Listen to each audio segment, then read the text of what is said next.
Good morning, everybody. I gotta fix my lighting. I look like a head that's just sort of drifting. By the way, if anybody can tell me how on my Apple laptop to turn off the screensaver so it doesn't turn off in the middle of my live stream, boy, would I appreciate it. I can search for screen, I can look for display, I can look for power, I can look for auto off. I can search all over that damn computer, but I will not find the simplest command. How do I turn the screensaver off? So if anybody knows how to do that, please let me know. All right, we've got a show to do. And let's see. Let me jump in here and look at what you're looking at. Well, apparently that's not an option either. I think everything in my computer world failed today at the same time. My printer wasn't connected. My computer was random. Really? No, this isn't working either. The simplest thing. There we go. The simplest thing is working now. All right, that's enough of me complaining. You want a show, and you shall not. Lock screen? So you think lock. Well, I'll search for lock next time. Good morning, everybody, and welcome to the highlight of human civilization. It's Skull Coffee with Scott Adams, and you've never had a better time. But if you'd like to take a chance of elevating this experience up to levels that nobody can understand with their tiny, shiny human brains, all you need for that is a copper mug or a glass, a tankard, chalice or stein, a canteen, jug or flask, a vessel of any kind. Fill it with your favorite liquid. I like coffee. And join me now for the unparalleled pleasure of the dopamine hit of the day, the thing that makes everything better. Sculpt the simultaneous sip. It happens now. Go. Fantastic. Best sip I've ever had. Well, we'll get back to that. Would you like to start with a reframe?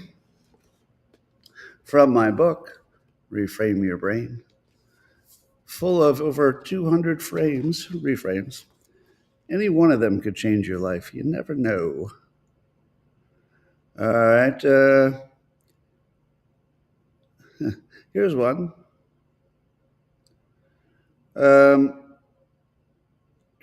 Here's the deathbed reframe. This one's kind of useful. Do you ever have this big old problem? And you're like, this problem is plaguing me. I can't get it out of my mind. All you do, if you've got a problem you can't get out of your head, is instead of saying that my stress and anxiety are being caused by the things in my life, ask yourself how many of those things you'll be thinking about on your deathbed. And the answer is none of them. Once you realize that you won't care about any of them on your deathbed, it turns out it makes it easier to not worry about them today. So this is one you just have to try. You literally just imagine yourself at the end of your life. And, your loved ones are around and they're like, hey, Scott, what about that printer that wasn't working that day? I think it was November 11th in 2025. Do you remember? Do you remember how mad you were the printer wasn't working? How do you feel about it now? I'm dying. I can't even think about the printer. Exactly. It wasn't important then, and it's not important now. The deathbed reframe. If it's not going to matter on your deathbed, it probably doesn't matter that much. I mean, you might have to fix it, whatever the problem is. You might still have to fix it, but you don't have to worry about it so much. All right, let's get to the big stories of the day. The big story of the day is that the Dilbert calendar is available. Okay, you already know that. You can only get it at Amazon, and it's available to Americans or Americans who can buy from Amazon.com, or anybody who can buy from Amazon.com. It's available to you, and it's got comics on both sides. Ooh, got the spicy stuff. Well, are you supposed to say Happy Veterans Day? I've never known how to navigate this. Instead of saying Happy Veterans Day, may I just take a moment to show my undying respect for all veterans And to thank you, in case you don't get thanked enough today, how many of you are vets? How many watching this are veterans? You're the special people today. So if you happen to be a vet, just know that I am thinking highly respectful thoughts about you right now, because we wouldn't get any of this stuff without you. I am quite aware that the quality of my life is directly springs from the fact that there are brave people who go to war when it needs to be done. Sometimes even when it doesn't need to be done, but that's another story. So, all respect to you, veterans. Well, in other news, you won't even believe this, but the TPUSA group was trying to do an event yesterday at UC Berkeley. How do you think that went? Do you think any of the UC Berkeley Democrats complained about having TPUSA there? Of course they did. A fight broke out. There was bloodshed. There were police. I don't know how bad it got. It might have been just a few people fighting. But remember how I tell you that I used to be, well, honestly, there was a long period in my life where the thing I was most proud of my own performance in life, per se, is that I got my MBA at Berkeley, the Haas School of Business, and that I did it while I was working full time. Now, if you've never tried that, let me tell you, it's a little bit challenging to get an MBA at night while you've already worked full time during the day. It's hard, in case you're wondering. It's hard. And it lasts 3 years instead of 2 because the full time MBA class would be compressed. But wow, was it hard. So hard.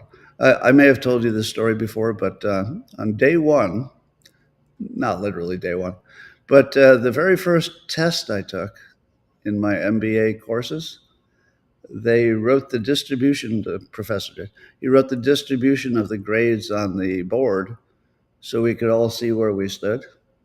And then he told us, I have to tell you, I forget the percentage, but it was something like half, maybe half or 1/3. He said, half or 1/3 of you, whatever the number was, it was horrifying, will not make it through the course. And I'm sitting there thinking, really? Half of us? Because you don't even get into Berkeley unless you've got something going on. You know what I mean? Like, they don't even let you in unless you've already proven you can handle things at a pretty high level. So I thought, it can't be true. It can't possibly be true that the bottom, I don't know, let's say it was 1/3. That sounds about right. It couldn't possibly be true that 1/3 drop out in the first semester. And then we took a test, and the test came back, and we saw the distribution. Now, the distribution did not have names on it, but I could still tell which grade was mine. Do you know how I could tell which grade was mine without a name on it? Before I'd seen my test, it was the lowest one in the class. It was the lowest grade in the class. It wasn't second. It wasn't third lowest. It was the lowest grade in the class, right after he told me that 1/3 of the people aren't going to make it at all. Do you know how mad that made me? That I'd put all that work into getting into the MBA class wasn't easy. All that work.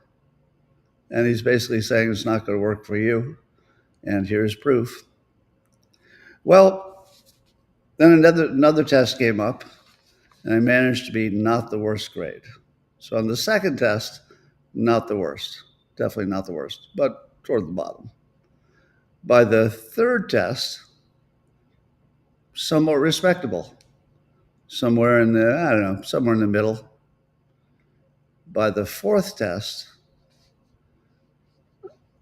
I had decided. I ever tell you the difference between wanting and deciding? Wanting means that you can allow yourself to quit if you wanted. You could just change what you want. Deciding is different. I had decided that nothing was going to stop me from getting that freaking MBA. Nothing. And so by the end of the course, I was getting reasonable grades and managed to graduate with my degree. It was worth as much as everybody else's. It was the hardest thing I've ever done. I had to give up every weekend, my entire social life, and it hurt for 3 years. But when I was done and I got that degree, for years, that was the greatest pride of my life. And now Berkeley turned into a garbage pit. I take no pride in it whatsoever. I'm still happy I did the work, but I don't care about the degree. I mean, hell with that. Anyway, sorry, Berkeley. So, according to the University of Zurich, Natalie Huber is writing that AI is pretty unbiased, relatively speaking. They did a test to see how unbiased it is with its answers. But it turns out that it does become instantly biased if you tell it the source of the data. So if you say, hey, this data came from the Washington Post or the New York Times, the AIs, and this is all the AIs, not just one, will say, oh, that looks pretty good. It comes from one of those good sources. But if it comes from, let's say, a right-leaning source, that might actually be very credible. It will say, well, not so sure. We're not so sure about this. So yes, AI does have bias, and apparently even the Chinese AI, DeepSeek, allegedly has an anti-China allegedly has an anti-China bias because it got trained on so much data that had an anti-China bias that even the Chinese even the Chinese AI has an anti-China bias. Anyway, um, I'd like to give a call out to Dana Perino, Fox News, who from the beginning of the government shutdown drama would say calmly at the beginning of most of the episodes of The Five, and we know how it's going to end. The Democrats will cave. And a day goes by, The Five comes back on, and Dana says, and we know how this will end. The Democrats are going to cave. They always do. Or there was some rule about why you can always predict why it would happen. And what I loved was she was so confident about the outcome. And I thought, yeah, you're putting yourself out there a little bit. I agreed with her, by the way. I thought that she was probably right. But I thought that's pretty confident to put that out there. And 100% right. Nailed it. So good for you. I mean, she wasn't the only one. I think Greg was predicting the same. There were other people who predicted it, but I just liked her confidence. And, she has the experience to know what she's talking about. All right. Let's talk. We still have a few more days, if not weeks, of enjoying the Democrats' bad reaction to the shutdown negotiations being over. If you haven't seen yet Jon Stewart's Monday night show, it really is sort of a masterpiece. He's not happy. He's not happy with Chuck Schumer getting a nothing. So we got this life or death situation, they told us, that, babies are starving and planes are falling out of the air. And yet, they decide, after telling us for weeks that the babies will die and planes will fall out of the sky if they agree with the Republicans on anything, they just sort of cave in. But here's what Jon Stewart couldn't believe, and he made this hilarious. Now, what's funny about it is he really doesn't look like he's taking sides. Well, maybe he does, but he's hitting his own team hard. He's hitting his own team harder than he's hitting the Republicans, by far. He's hitting his own side. So that gives him a little credibility, because when his own side has a bad day, he goes after his own side. You have to have that, or nobody's going to really take you too seriously. Because Jon Stewart says, where in the art of war does it say, never press your advantage? And this is the funniest line. That Chuck Schumer sold out on what he wanted in return for a promise to negotiate later and then later not get what he wanted. He traded what he wanted for a promise to not get what he wanted later. That's exactly what happened. A promise to not get what you want later. That's a funny line. Oh, Jon Stewart, you're so funny. So even Jon Stewart, when here's how I interpret this: by mocking Schumer, by taking out The Art of War, he took out the actual book, The Art of War by Sun Tzu. I think what he's trying to tell them is that they're not dealing on a strategic level. How many times have I said that? That the Republicans, and Trump in particular, they seem to deal entirely on a strategic level. I mean, there's a moral and ethical frame to it, but they're very strategic. The Democrats just seem to be acting out. It doesn't seem strategic at all, does it? It just feels like they're mad at something. Their whole approach to the shutdown was fight, fight, fight. That's not even the right context for that. Fight, fight, fight. The right context is you just got your ear shot. The wrong context is the way they were using it, like just being tougher in the way they talk is going to make it all work. They didn't have any strategy. They were just trying to blame Republicans and see if something would work. Anyway, you really have to see the Jon Stewart video. Van Jones tries to save as much as he can from this situation, but I don't think he quite nailed it. But only because he doesn't have much to work with in this particular case. Now, I like to be transparent. I like Van Jones. And am I biased for people that I just personally kind of like? Yes, a little bit. I'm a little bit biased for people I like, and I like him. He's a likable guy. I've talked to him, and he was very, very generous to me. So I like him. But he didn't have anything to work with here. He had nothing to work with. So he comes out and he goes, look, this was on CNN, of course. He says, look, right now Democrats are going to kick each other and tear each other up and be mad at each other. But when the smoke clears, for most Americans, something has been proven here. So this is Van. He says, Republicans are just not that into Americans right now. Really? The best you have is reading the minds of Republicans, and it looks all evil in there. You think the Republicans are just turned into demons or something? What is it that would affect all Republicans? All Republicans just are not into Americans right now. So you think that the America First party, that literally is America First, are not that into Americans? What? Okay. And then he said, and this looks like this will be the approach they're going to all take, quote, how much pain were the Republicans willing to let Americans suffer so they didn't have to? They're just not that into you, America. How much pain were the Republicans willing to let you suffer? The Democrats could have voted to open it at any moment. They just lie to their base and act like they didn't have the power to open it because we're not in power. We're not in power. That doesn't change the fact that they have the votes. They can vote anything they want.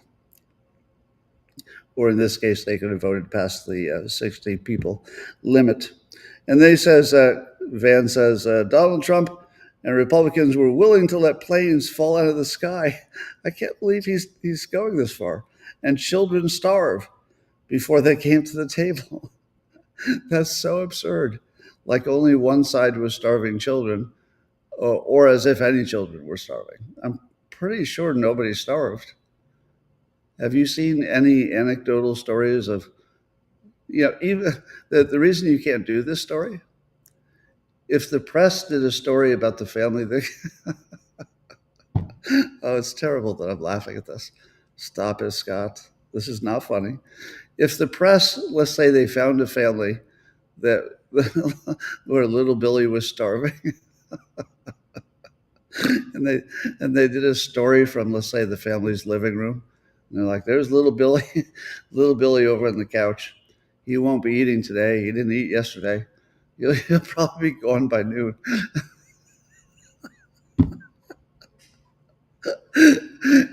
And then it would be the fault of the reporter for not feeding little Billy because, you probably have a few extra bucks. Maybe you could spare a little bit for Billy before he falls over on the couch during your live set piece. It's only funny because I just realized you can't do a story about it. Because the moment you do a story about a starving anything in the United States, people send them food, and they stop starving immediately. All right. Well, we do have a good country in the sense that nobody's going to look at somebody starving and let them starve. We just don't live in that country. If you see somebody starving, we're going to feed them. Let me, if I have any neighbors within walking distance who are starving, just knock on my door. Just knock on my door. You have to be within walking distance. I can't feed the world. But if any of my walking distance neighbors are literally unable to eat, I'll give you a sandwich. Stop by. All right. So what I liked about Van Jones's approach is, in some ways, he's sort of an indicator of, testing some of the narratives because he's good at it. So I think they let him go first sometimes just to see how it works. But listen to every Democrat trick he tried. Let's see. Was there mind reading? How many times have I told you that Democrats, they pretend they can read the minds of Republicans, but what they see in there is not America first and we like the Constitution and we like our God and we like families. They don't see the things that they're actually thinking. What they see is things that are created by the squirrels running around in their skulls. And then they imagine that they can read minds. That's here, right? They're imagining that they're looking into Republican minds and that they don't mind if planes fall out of the sky and children starve. How about a character attack? Have you noticed? Now, obviously, Trump does character attacks, but he's a special case. But in terms of Republicans versus Democrats in general, I think Republicans are a little more likely to talk about the policy, whereas Democrats are a little more likely to talk about, bad character. Did Van do that?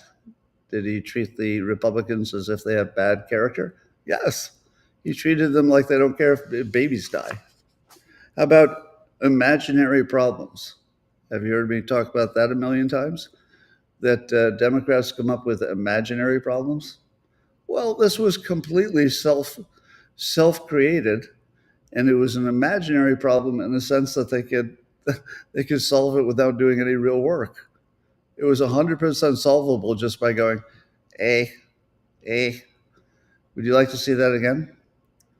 Watch me solve the starving children and planes falling out of the air. Eh, eh. That's me voting in favor of passing a short-term continuing resolution. Eh, eh. Democrats, remember that. That's how it's done. Eh. Save the world. What about projection?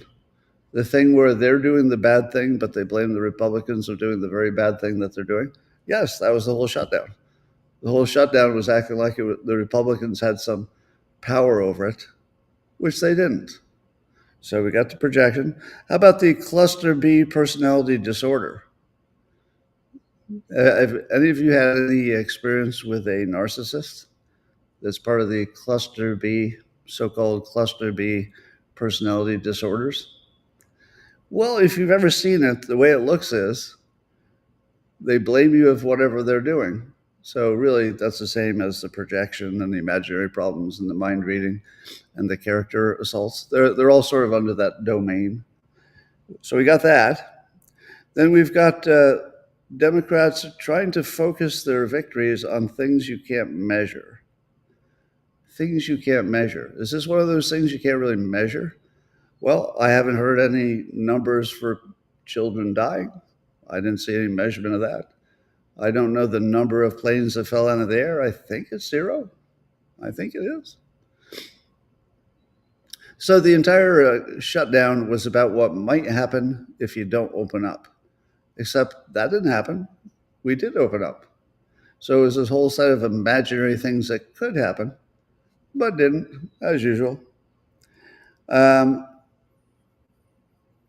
Yeah.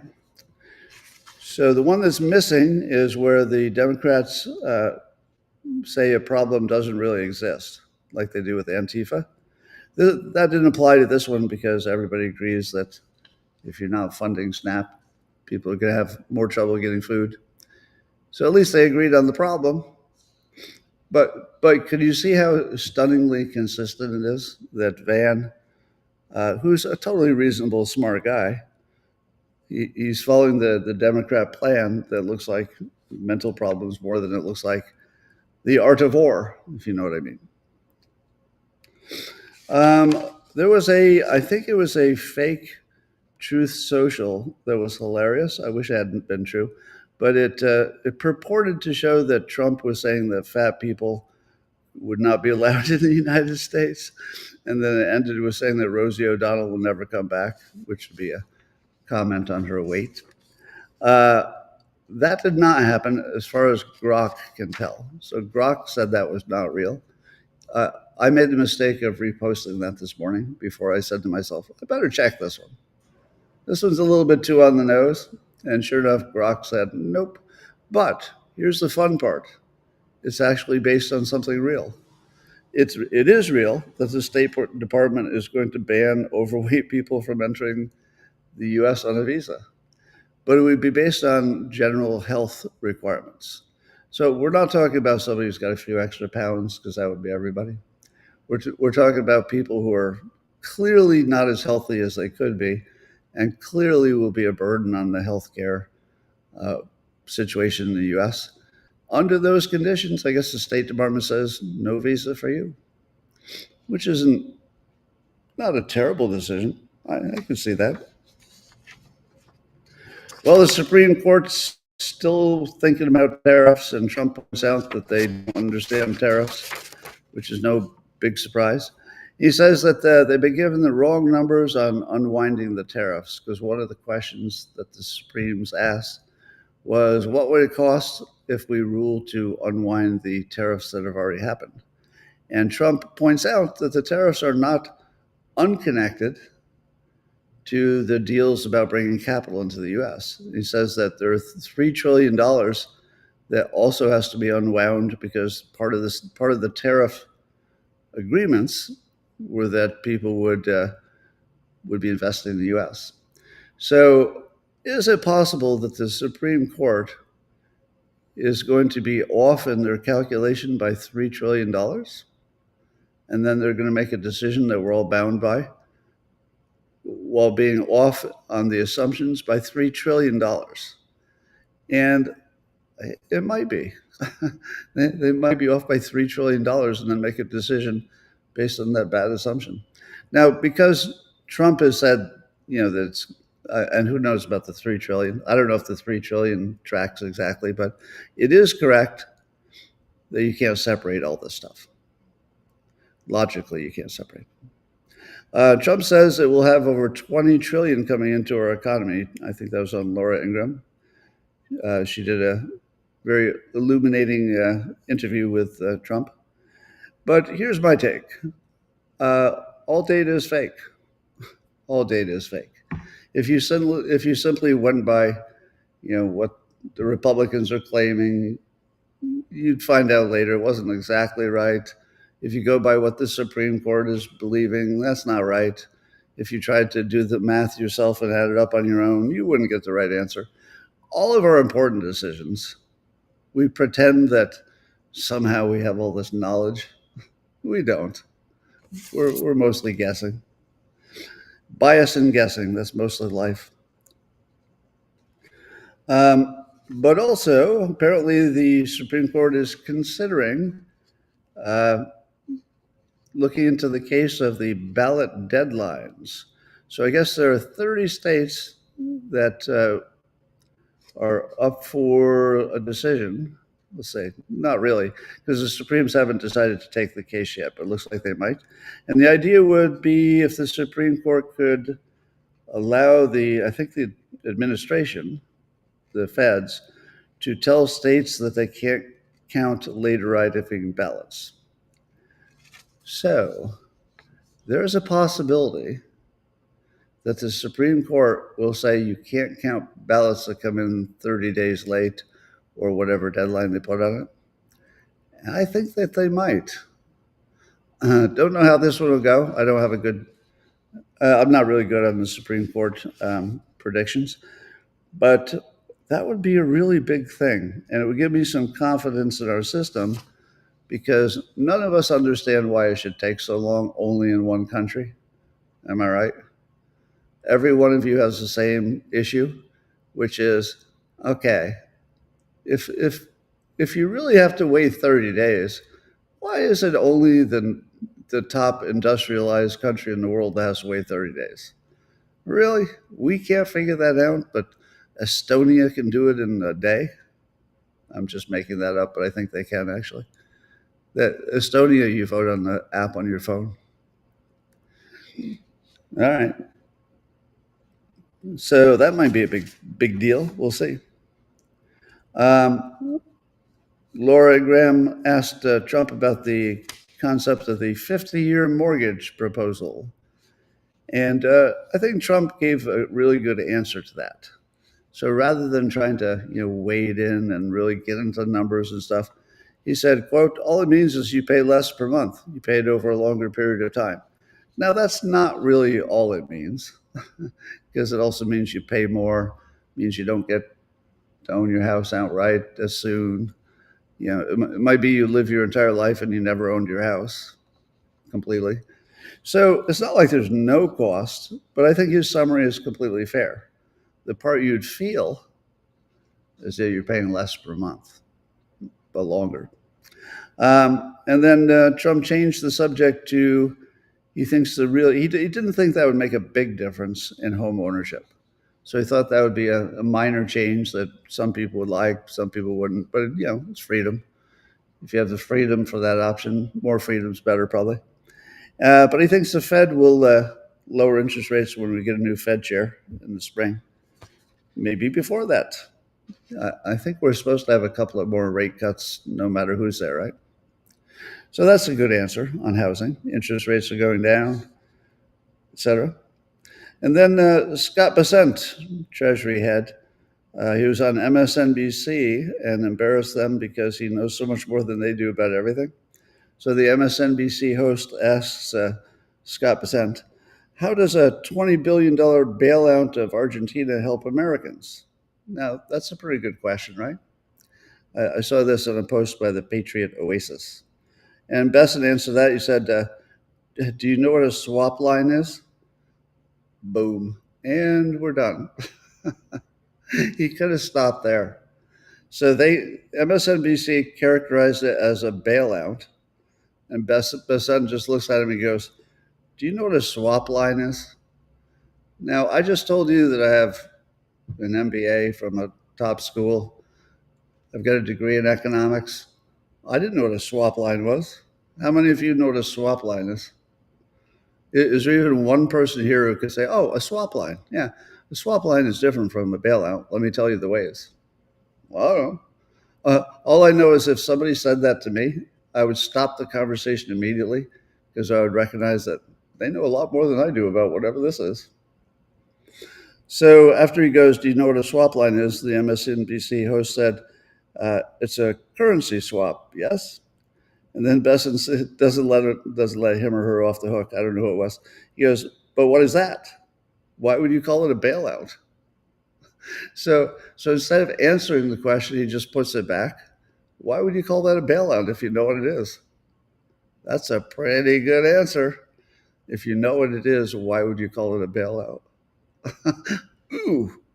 Stick it in and turn it. Then Bessent explains, she says, in most bailouts, you don't make money. The U.S. government made money. Apparently, we've already made money. The government's going to make money. That's a lot we could have been doing for America farmers if the Democrats hadn't closed the government. So then Bessent throws in the government closing just to get a little extra zing. Anyway, a swap line, let me tell you what it is. It's basically, I think what we do is swap some currency. So they get some dollars and we get some of their sketchy stuff. And there's something about the temporary swap that gives support to their currency. But because we're the ones who gave support to the currency, we can have some confidence that it will be supported because we just gave it some support. And that makes its value go up. And then when the country is sufficiently stabilized, the currency that we swapped for may have gone up in value, which I think is what happened or will happen. I don't know if that's a good description, but there's something about just temporarily trading currency, not all of it, just some of it, that seems to stabilize the less stable country. Does that work? Well, I wouldn't have done it on my own, but if Scott Bessent tells me that's a good idea and it works, I'm going to believe it. He's pretty credible. Speaking of credible, Mike Benz is educating us about how the university system is part of this big international network of people who are trying to, behind our backs, find clever ways to censor essentially right-wing, conservatives. And so because it's illegal to censor people and stop their free speech in the United States, apparently universities are a vital part of this big system which has evolved, in which the schools are propagandizing people and working with international entities to coordinate global censorship. Now, I wouldn't know any of that without Mike Benz. And I keep saying this, but I feel like I'm not saying it right. And I'm going to take another run at it. So if you've heard me say this, I'm just trying to say it better. Because if I say it better, it just becomes more powerful. So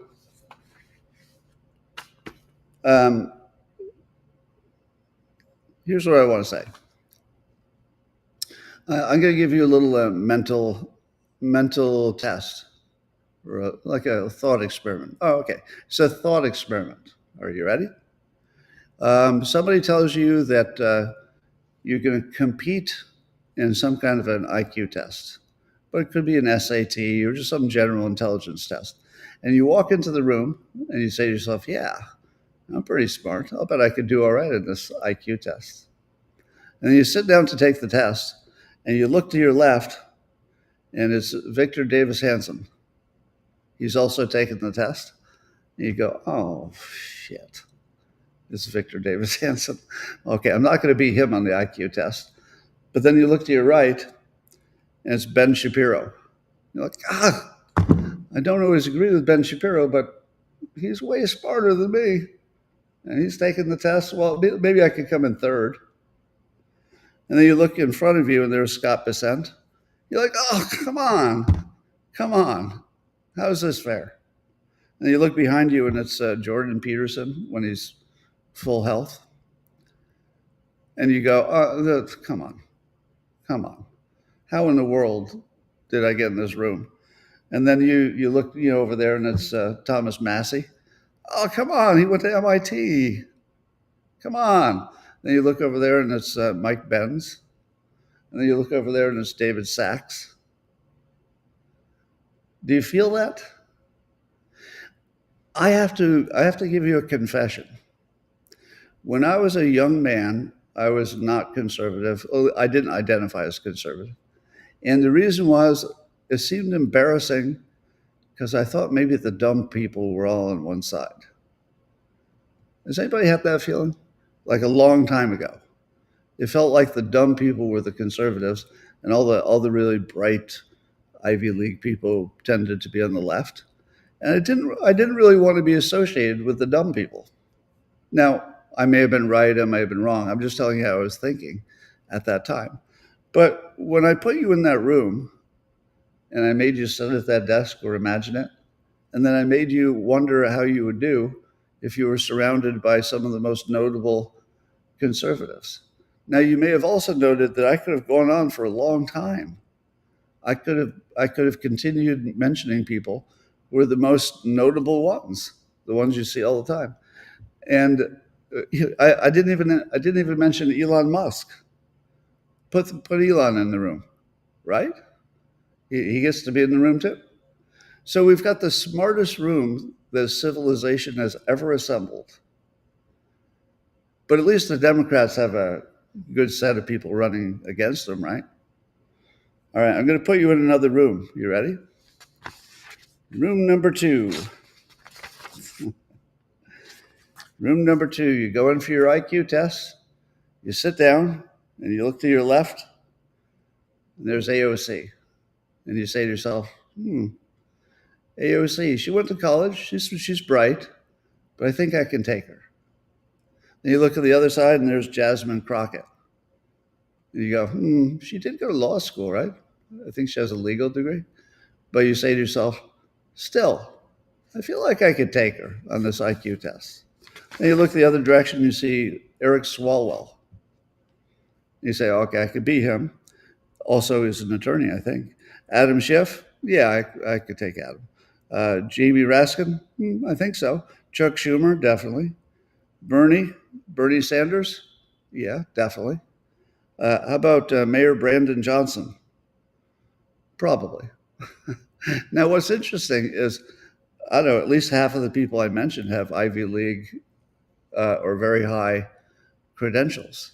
They're either all attorneys or they went to a good school, they're economic majors or something like that. But did this group of people look like the ones that you want running things compared to the first group of people? And by the way, do you see how powerful that is? I like to make sure you're getting the persuasion lesson at the same time as the politics. From a persuasion perspective, did you feel how powerful that was that I put you in the room? First with the conservatives and then with the Democrats? You could feel that, couldn't you? Isn't that powerful? That's a Jerry Spence, a famous lawyer who always says you tell the story, you put the person in the story, and it's very persuasive, rather than just say the facts. So that's what I did for you. Put you in the story. Anyway, some of the Democrats are done with their leadership, Schumer, and Ro Khanna says it's time to get rid of Schumer as a leader. You can't lead the fight to stop healthcare premiums from skyrocketing for Americans. What will you fight for? And then Seth Moulton, also Democrat, Massachusetts, and Ed Markey, Democrat, Massachusetts. They're also anti-Schumer at the moment. We'll see if that grows. Yeah, so Schumer's in trouble. Now, not only do conservatives, or at least people who are pro-Trump at the moment, not only do they have better, smarter people who are the head notable people, but even their spouses are better on podcasts. How many of you have watched Cheryl Hines, who, for whatever reason, I think probably smart reasons, has been appearing on some podcasts lately? And then compare that to Michelle Obama's podcasts and let's see, Jimmy Kimmel's wife's podcast and some other spousey podcasts. If you haven't seen Cheryl Hines on the podcast, you've missed how to do podcasts. I don't know how much experience she had on podcasts per se, but boy, does she nail. She is so good. And what she does right is, first of all, she's charismatic and likable. Every man likes her. Every woman wants to be her. So, she's starting with all the tools. That's good. But she doesn't leave her lane ever. And her lane is the things she does know. And she never goes into the stuff she doesn't know. And she just is polite to everybody, says, why not be nice to everybody? And just never says that whatever you think would be the provocative thing to try to make a news cycle. She just comes across as so damn likable that you think RFK Jr.'s smarter than you thought. Because how in the heck, did he lock her down? So, some of that just rubs off naturally on the spouse, as it would. And it works both ways, right? He rubs off on her, she rubs off on him. But boy, is she good. If you haven't seen her appearance on Club Random, I mean, of all things, Club Random would be the place that most, if you were a PR expert, you'd probably tell her not to go on there, right? But she makes her own decisions, it looks like. And she went on there and nailed it, just totally nailed it. Yep, Bill loved her. CNN is asking Hakeem Jeffries if the government shutdown was worth it. And Hakeem said, "We have waged a battle on behalf of the American people." Is that the answer to the question? Was it worth it? No. And CNN followed up, "But you didn't get what you want." And Jeffries says, "At the end of the day, the fight lives on." Now, remember what I told you about goals versus systems? Their goal was to fight, and they accomplished their goal. They fought. The Republicans had a system, which is they stick together. The Republican system is that they just stick together. They take directions from Trump because that seems to work out. You know, if you've been paying attention, following Trump's lead on just about anything ends up being the smart play. So Republicans have this perfect system. What does Trump want? Does that sound reasonable? Are we all going to, most of us anyway, except for a Massey and a Rand maybe, are we all going to be on the same page? Yes. That's a pretty good system. Then you talk to the Democrats, they're like, we got to fight you, and we got to swear more and fight you. Well, now Jeffries is claiming some kind of success because he fought. So they accomplished their goal. They fought. Maybe you should have a different goal. Or maybe you should have, I mean, they would say, the goal was to open the government, but they seem happy that they did the fight. So it makes it look different. Speaking of Jasmine Crockett, I love this story. She's demanding that all 50 states abolish Dominion voting machines. Now, I don't know how many states actually use them, but because Dominion is now owned by some entity that has conservative connections, she thinks that it's a sure thing that they will be used to rig the election. So now we went from Democrats swearing there could never be a way to rig an election to a top Democrat, at least in terms of attention, a top Democrat saying, "Oh my God, these elections are so unsecure, we're going to have to change this right away." That's called winning. Winning. I've been telling you for a while that one of the big turning points in the American mind will be when we realize there was never a way to know who won. I don't know who won because I didn't count the votes and I don't trust anybody who does. But if you don't realize there never was a way to know who won, there never was, because you could never know what happened that you don't know about. What if somebody cheated in a clever way and got away with it? How would you know? Getting away with it is what that means, that they didn't get caught. You think nobody's ever cheated in an election and didn't get caught? It must happen all the time. So the fact that the Democrats made it so you couldn't get a job or couldn't go to college if you believed that the election was even questionable, that's a pretty bold play right there. But now we have Jasmine saying what in my mind is actually a completely reasonable complaint. The reasonable complaint is that you can't know for sure, or you can't be confident. You can't be confident that you know for sure the election was fair when machines are involved and you don't know if anybody had access to the machines. And maybe you're not sure that you could find out if anybody had access to the machines. So it's completely reasonable. And it actually matches a lot of conservative thought, including my own. So what should Trump do about that? Now, this is a joke, but not really. Wouldn't it be funny if he invited her to the White House so that other people could hear her complaints about the machines and about the unreliability of the voting system? What would she do? What would she do if Trump not only agreed with her, but asked if he could boost her signal? Yeah, you make a good point there. I don't know about the voting machines. We'll have somebody look into that. But in general, if what you're saying is our elections need some extra security, well, here's what I can do for you. All paper ballots, that's what you want. You don't want machines. You want all paper ballots. And don't you think it'd be a good idea if we made sure we don't count them for too many days, because you don't want those conservatives to be sneaking in any fake ballots after the election day, right? Nobody wants that. So how about you and I get together and we fix this election system, and then you can win fair and square on your great policies. That will never happen, but it's funny to think about it. Anyway, so Bill O'Reilly, who is getting a lot of attention lately, a lot of it's on News Nation. By the way, are you tracking um, the News Nation arc?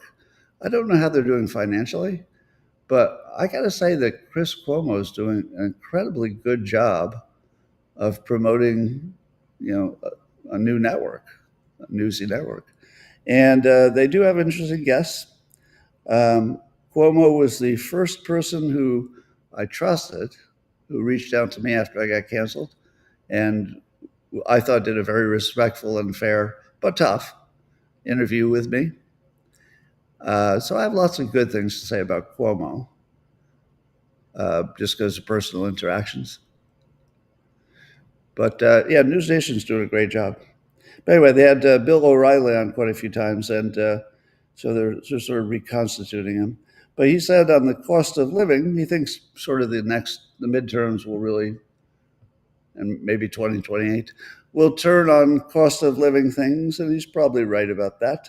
And he suggests a cost of living czar.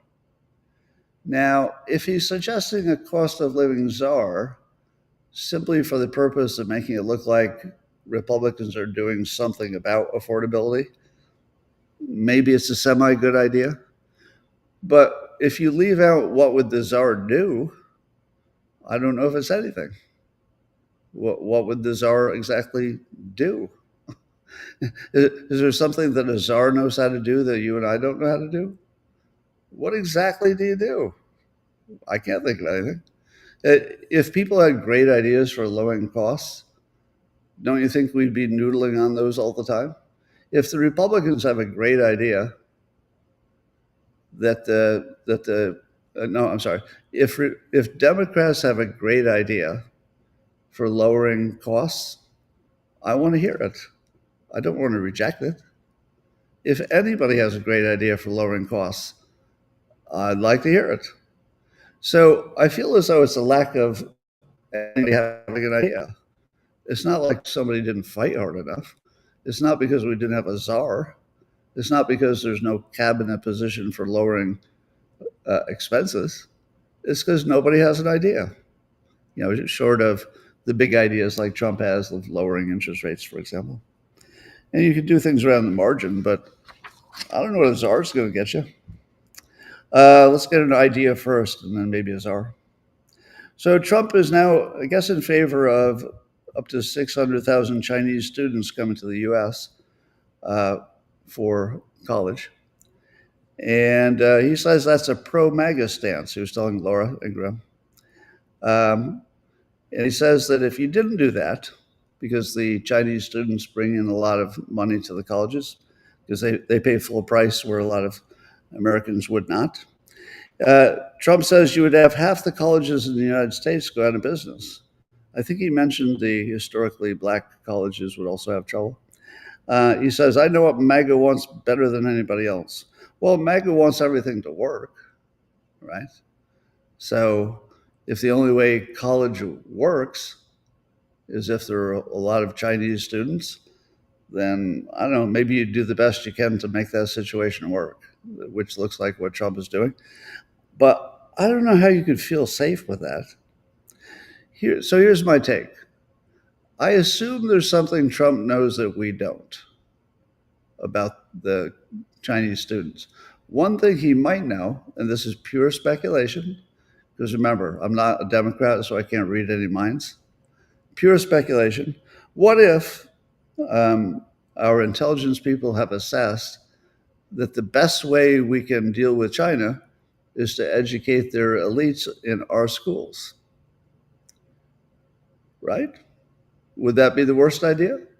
You don't think that the intelligence people could get to our Ivy League colleges and say, all right, you're going to have a whole bunch of Chinese students, and under these conditions, we think it's good for America. You got to make sure that you propagandize them. Make sure that they have, I don't know, let's say an American roommate who might be working for the CIA someday. I'm making that one up. But don't you think there's some way that the US could exploit that many students to have influence back in China some years in the future? Because it seems like we always we get along better. I've said this before. We tend to get along best with the countries where the leader speaks English and has some connection to our country. So this would be creating a whole bunch of people who obviously would be getting better at English. They would have to speak it to come here, but they would be getting better at English, and they would just get more connections to our country. Is that bad? Well, if they're stealing secrets and stuff like that, it's bad. But one also assumes that our intelligence people would be all over the phones and devices of the Chinese students. Wouldn't they? Wouldn't it make sense that every single device a Chinese student brings over, that our intelligence people penetrate so we can keep an eye on them? Probably. So before you say Trump is wrong about this, and I don't know if he's right or wrong, what I know for sure is that he knows more about this than we do. It could be also that there's nothing about this he likes, but it's part of a deal to get something else done.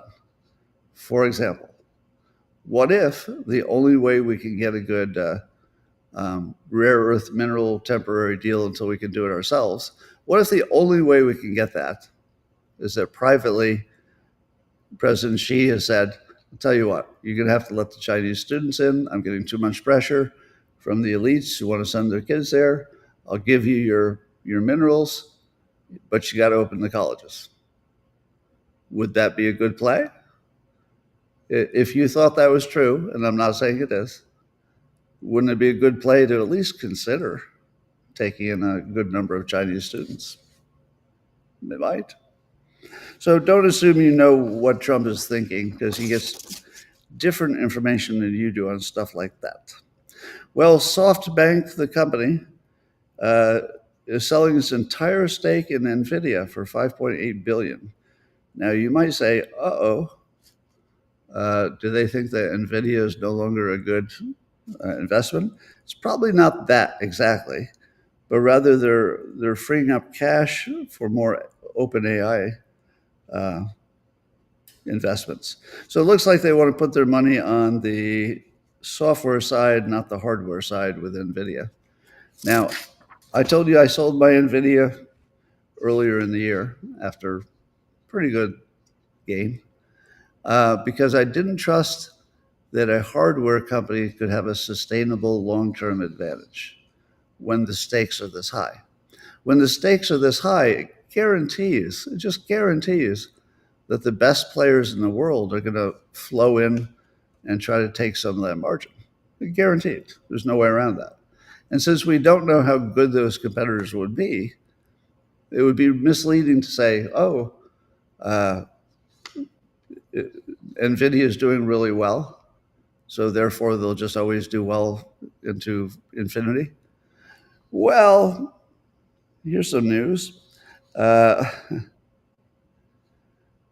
Apparently, Elon Musk is very serious about starting his own chip company and getting the cost of his chips down to about 10% of what the NVIDIA chips cost, and also being way better. Now, Elon already believes that he can take out NVIDIA. If it were anyone else, how many times do we ever say this? We say this all the time. If anyone else said that, you would say, well, I don't know about that. But if Elon says, well, it looks like I'm going to have to build a chip fabrication plant to get enough chips, and if I'm going to build a plant, it's not going to be just as good as everybody else's plant. It's going to be this giant what do you call it? A mega flop. Something so enormous you can't even visualize it. So it'd be enormous. It would make more chips than other people because he'll need more. And if he makes his own chips, he's going to own every AI market he wants because he's the only one who'll have enough chips.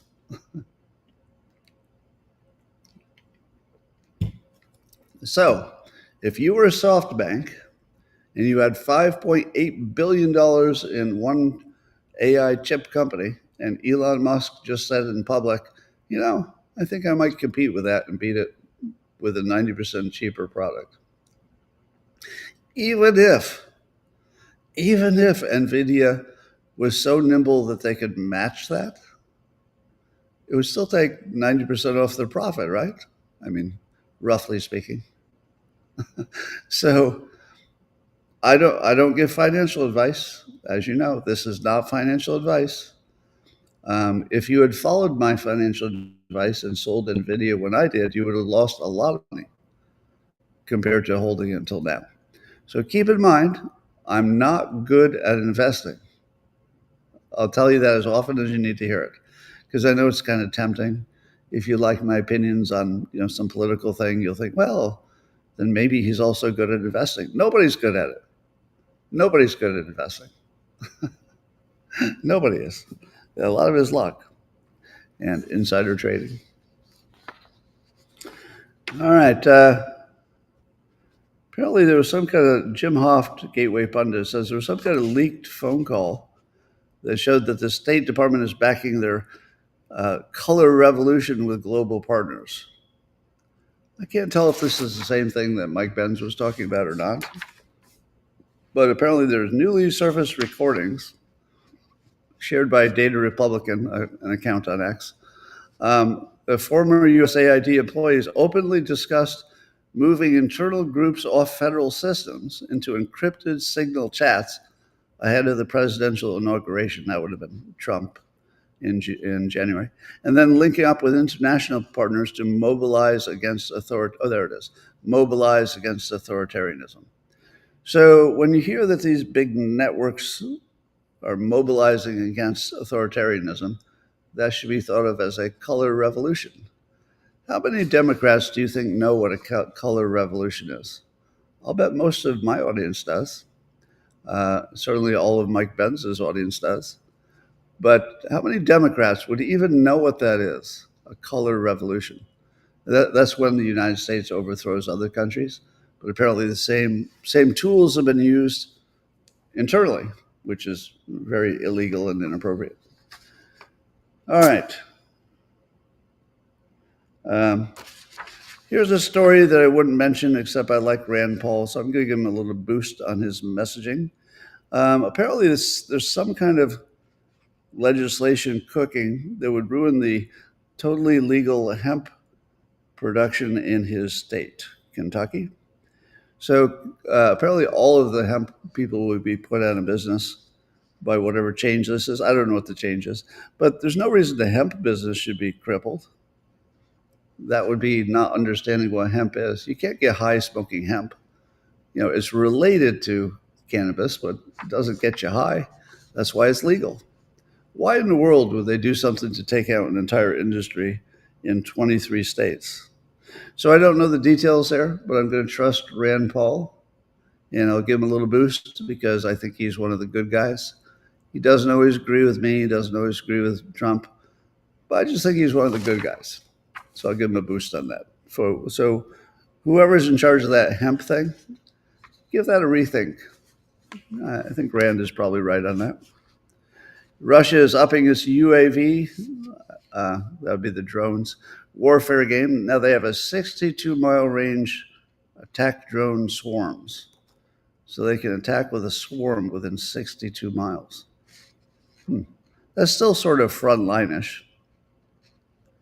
Anyway, so as I've long predicted, the robot war is pretty much a robot war. When was the last time you heard a casualty estimate out of Ukraine? Anybody? All right, here's a little test. Tell me how many soldiers were killed, let's say just Ukrainian soldiers, last week. Number of Ukrainian soldiers killed last week. Anybody?